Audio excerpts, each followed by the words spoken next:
আসসালামু আলাইকুম, সবাই কেমন আছেন? আবার আজকে আমি একটা নতুন রেসিপি নিয়ে চলে আসলাম। Welcome to Hafiza's kitchen.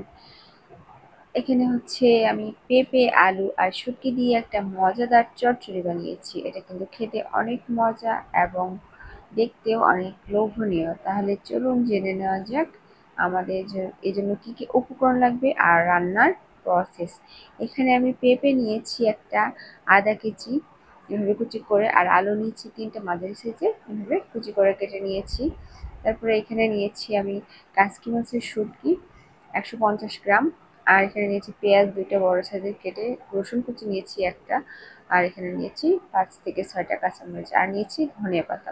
প্যানে আমি 2 কাপ পরিমাণ তেল দিয়ে দিলাম, দিয়ে তারপরে রসুন আর কাচকি মাছের শুটকিগুলো দিয়ে হলুদ আর হাফ চামচ গোটা জিরা দিয়ে দিচ্ছি। দিয়ে দেওয়ার পর এটাকে আমি 2 মিনিটের মতো হালকা আছে কিছুক্ষণ ভেজে নেব। শুটকিগুলো যাতে খুব সুন্দরভাবে ভাজা হয়, লাল লাল করে, ঠিক সেভাবে ভেজে নেব। তারপরে এখানে দিয়ে দেবো পেঁয়াজ কুচি আর কাঁচামরিচগুলো দিয়ে এটাকে 1 মিনিটের মতো নেড়েচেড়ে ভেজে নিতে হবে।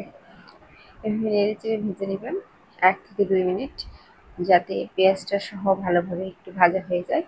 তারপরে দিয়ে দিতে হবে কেটে রাখা পেঁপে আর আলুগুলো, আর দিয়ে দিতে হবে লবণ। স্বাদ মতো লবণ দেওয়ার পর সবগুলো ভালোভাবে মিক্স করে নিতে হবে। সুন্দরভাবে নেড়েচেড়ে একদম মিক্স করে নিতে হবে। তারপরে দিয়ে দিতে হবে এখানে 1 মগ পানি। পানি দিয়ে এটাকে 2 মিনিটের জন্য ঢেকে দিব। ঢেকে দেওয়ার পর আবার ঢাকনা তুলে এটা 2 মিনিট পর নেড়েচেড়ে দিব, যাতে নিচে লেগে না যায়।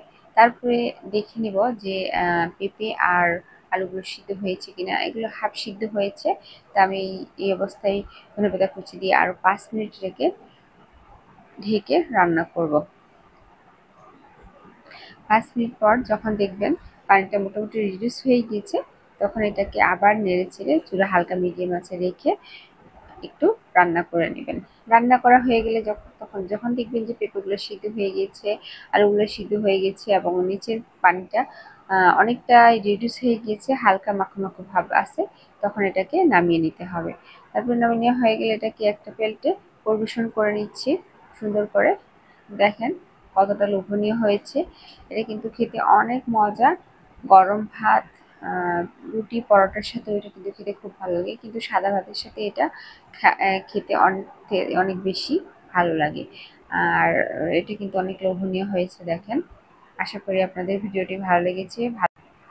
আর যদি ভালো লেগে থাকে তাহলে অবশ্যই বাসায় ট্রাই করবেন। আর একটা কথা, আপনারা এখানে যে কোনো শুটকি ইউজ করতে পারেন, তবে কাচকি শুটকিটা আমার থেকে সবচেয়ে বেশি মজা লাগে এভাবে খেতে।